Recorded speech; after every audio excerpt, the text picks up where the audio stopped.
The mission to save Naruto and Sasuke continues, with Boruto's aura reaching an all-time high. That's what I'm talking about. This man single-handedly saved his sister and his future wife. That's why he's the GOAT!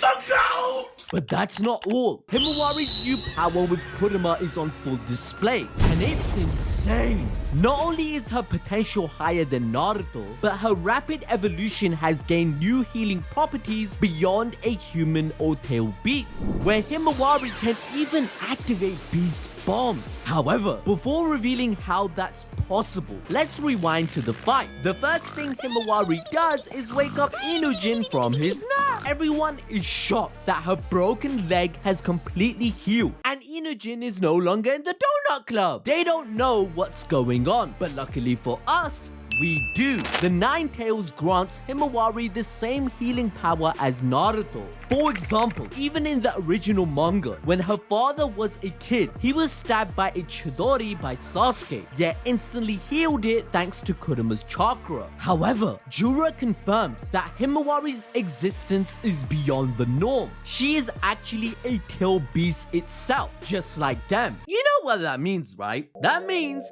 Naruto went deep, where Kurama must have switched places and busted all kinds of nuts. Bro, are you serious? Yeah, how else can we explain it? It definitely took turns. Hinata's freaky as hell. What the fuck? Of course she is. Don't you remember that episode that showed a what if Hinata wasn't shy for Naruto? Editor, play the clips. What were you two doing here? I hope for your sake it's not a date. What? If you lay your hands on him, I'll kill you. Anyway, Naruto's daughter's existence is unique as she shares a single body and soul with the Nine Tails, meaning this has never happened in history before. As he explains himself, with Naruto they coexisted, but did not become the being itself. She was born with an ounce of Kurama's chakra, which grew over time until it manifested to activate in a time of need. That time, of course, was to save the village and friends from Jura. But since the writers know Team 10 are useless, Himawari tells them to leave as they are outmatched. What do you expect? Shikadai agrees. This decision impresses Jura for being wise and decides to remember his name. Naruto's daughter then shows that she's cut from the same cloth, claiming that with power comes responsibility and that she would try to win. However, speaking of the opposite and being irresponsible, Chocho has something else on her mind. Can you guess? It's food. Ding ding ding ding ding. She wants pancakes. Yeah, it's not like we are in the middle of a war with the world at stake and your friend basically died. But hey, that's her way of saying come back alive. Off you, you fat useless sack of f***ing Yankee danky doodle shit. Will you please? But since Jura lacks emotions and is still learning about the world, he finds it fascinating that humans can make decisions based upon them, as it impairs their judgment. Emotions take away human rationality, and reckless behavior causes destruction. The whole idea of bonds and chakra connecting everyone through Ninshu, just like Naruto claimed to Kawaki, is being highlighted once again, people. Jura claims that Inujin made a reckless decision that resulted in his destruction, but this also ties into Konoha being destroyed in the future, as Jura's statement is evident through Kawaki himself. He's an emotional wreck that made a series of bad decisions and this entire mess in the first place, right? And that's because he loves Naruto too much, as he said in chapter 77. So, Jura at the end of the day, He's out of line, but he's right.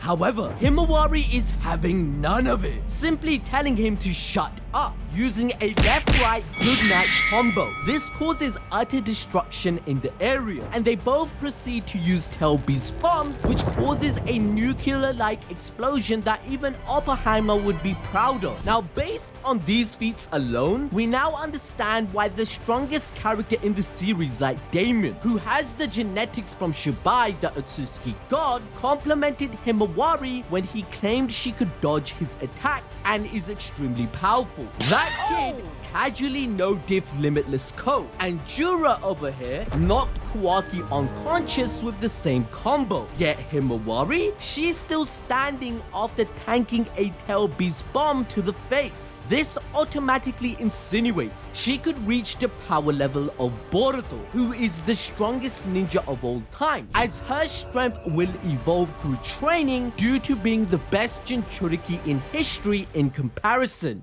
Basically, OG Naruto fans, I'm sorry to say, Himawari is already stronger than all of Shippuden, basically. Shut your stupid. You're raging, But guys, make sure to smash the like button and subscribe, hit the notification bell as we continue with Jura, finally feeling like he can use his full power for the first time and whoop Himawari's Jinchuriki looking ass. Meanwhile, Sarada begins interrogating Hadairi, asking who he is and why he can use the Chidori. And because she landed a fatal blow, if Hadairi responds, she'll let him live. Now, how fatal? Not very, as Hadairi just tells her to hold on a second whilst he nips back to the Ten Tails dimension to grab himself a new arm and fix his fatal injury. Nonetheless, he asks about Sarada's Sharingan and how, in order to properly utilize the Chidori, he needs a pair for himself. Because remember, when Kakashi first created this jutsu, it was banned as it was too difficult to control without the Sharingan's ocular abilities, as the jutsu was way too fast to control. This is why he later created Purple Lightning after losing his eyes, as a workaround to this restriction. In spite of this, it's seemingly in the DNA of an Uchiha to have your eyes on the top of someone's Christmas list, as Hadairi desires a pair like Sarada. Realizing that he's just yapping, Konohamaru asks Hadairi to cut to the chase and tell them who he is and his relationship to Sasuke. Now, the thing is, Hadairi is asking himself those very same questions, hence why he stepped foot into Konoha. This confirms that the Shinju only retain their host jutsu and deepest affection, as Hadairi doesn't even know who Sasuke is. Therefore,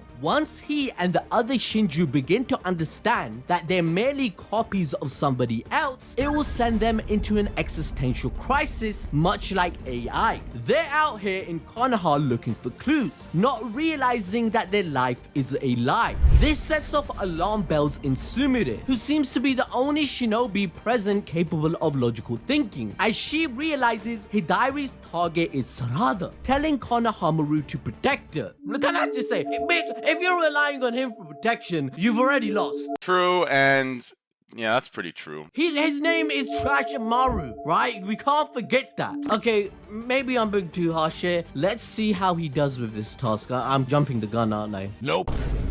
Absolutely useless. Yeah. Hadairi popped up from behind Sarada and hit her directly with a lightning style jutsu. The nearby NPC tries helping, but is instantly turned into crispy fried chicken. And at this point, I gotta ask, where the heck are the Konoha 11? Okay, I get it. One of them is dead, but surely if the village is under attack, they would help. They have to be more useful than the generic white guy number 472 over here. Like, where the hell is even the new generation like Metal Lee and all the others? In fact, Sakura hasn't seen her rogue shinobi husband for years and didn't even get a taste of the D. And despite the chakra detection system saying he's finally back from picking up the milk, she's nowhere to be seen. What? Hey, bro, come on now, dawg. Nonetheless, this leaves Konohamaru no choice but to jump in with his Rasengan and miss, instantly putting him on the defensive. However, the Hadairi cooking session doesn't stop, as next up on his hit list is Sumire, leaving both her and Sarada paralyzed by the electricity.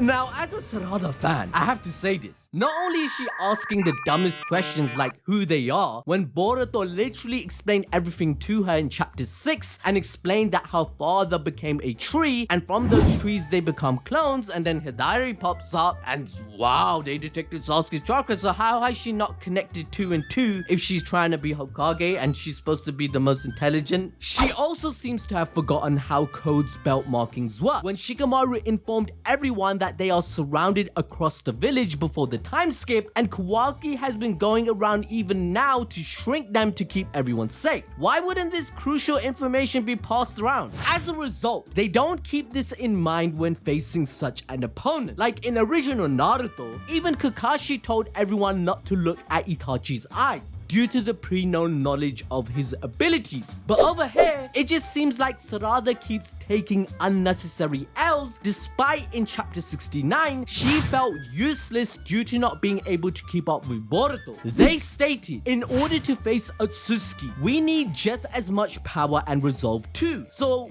why is a Mangekyo Sharingan not even active against Otsutsuki level threats that she herself acknowledges as being too strong for them? And let's not act like she doesn't know about her Mangekyo Sharingan. She studied about it in the anime and even asked Sasuke about it. Then Tobirama confirmed when it activates, Uchiha has something special in their brain that activates with chakra.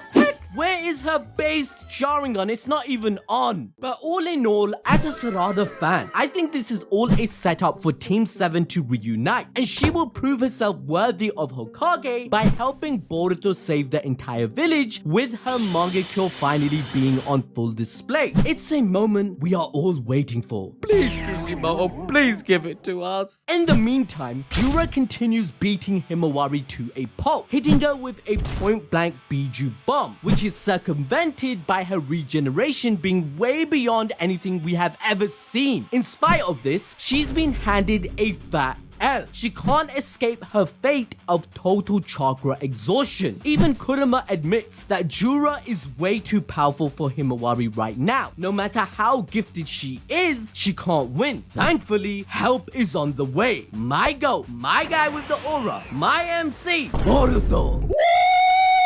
Delta and Kawaki are zooming off to save her. However, even Delta is cooking Kawaki's ass, asking what he plans to do, as they slapped him up silly once already and he's not strong enough to face them. And just to flex on the guy even more, even though they had a head start, Boruto flies even faster than them and gets there first, flying past them. He proceeds to save Himawari with ease, carrying her to safety. But that's not all. Hidari is beginning to devour Sarada. He's finally enacting upon his goal of figuring out why he's so fixated on her. Thus, he asks her the same question he's been asked 100 times. What are you? Unfortunately for her diary, one of Koji's toads are chilling up behind him, keeping Boruto in the loop about how Sarada is in big doo-doo. The King of Order himself uses Flying Thunder God to instantly teleport to save her as well. You heard that right. Bro did Kawaki's job and Konohamaru's job in 1 second. Now, for those of you that don't know, we got confirmation on how Boruto exactly learned this jutsu. The official website explained that it was the help of Kashin Koji. In spite of this, Boruto's variation is so different that whilst having its own limitations, it could be considered an entirely new version of Minato's iconic jutsu. This is because he can traverse different dimensions, leveling it up to a space-time technique on the level of his sensei Sasuke. On top of that, the officials have confirmed Boruto's power is planetary. The Uzuhiko Rasengan utilizes not only his own chakra, but also the planet's rotation and orbit, plus the corresponding centrifugal and other forces.